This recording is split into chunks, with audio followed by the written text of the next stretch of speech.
করছেন আমি জানি না। এই যে দমদমার হুজুর ছিল কি ছিল না বলেন না, কব্বার সাহেব রহমতুল্লাহ আলাই ছিল বাবা। এরা নির্বেজাল মানুষ, নির্বেজাল মানুষ, কথা বলেন ঠিক কিনা? খোদা ইয়াদ আয়ে জিनको देख कर वे नूर का फुतली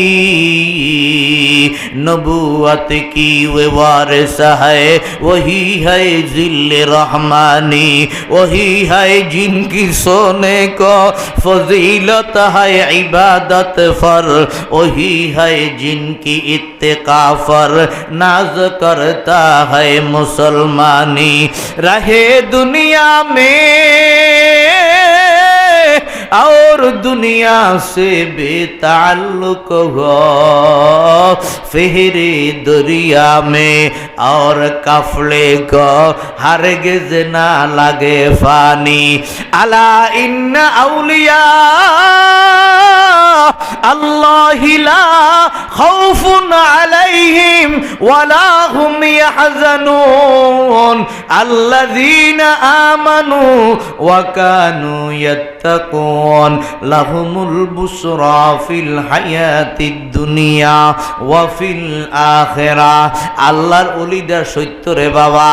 এই কতদল মানুষ আছে আল্লাহর ওলি করে মানে না, কয় ওলি বলতে কোনো কাম নাই, বুজুর্গ বলতে কোনো কাম নাই, সুফি বলতে কোনো কাম নাই। না বাবা, এই আয়াতের মধ্যে আল্লাহ কি বলছে?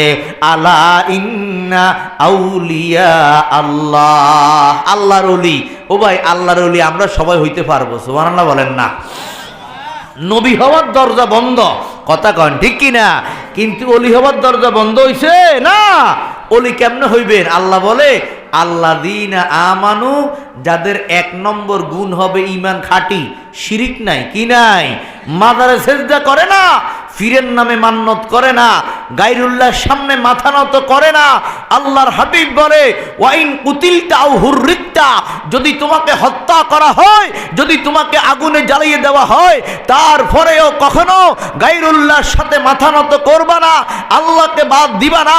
আমি আপনাদেরকে জিজ্ঞাসা করি, যদি ভারতীয় আধিপত্যবাদ, আমেরিকার আধিপত্যবাদ, ইসরায়েলের আধিপত্যবাদ বাংলার জমিনে আগ্রাসন করে ঈমান হনন করার জন্য আমার সামনে অস্ত্র ধরে, আপনার সামনে যদি অস্ত্র ধরে, কারা কারা ঈমানের উপর অটল থেকে এই দুনিয়া থেকে শাহাদাতের মর্যাদা নিয়ে মর্যাদা দিয়েছেন, আল্লাহকে হাত তুলে দেখান। নারায়ে তাকবীর, লিল্লাহে তাকবীর। আমার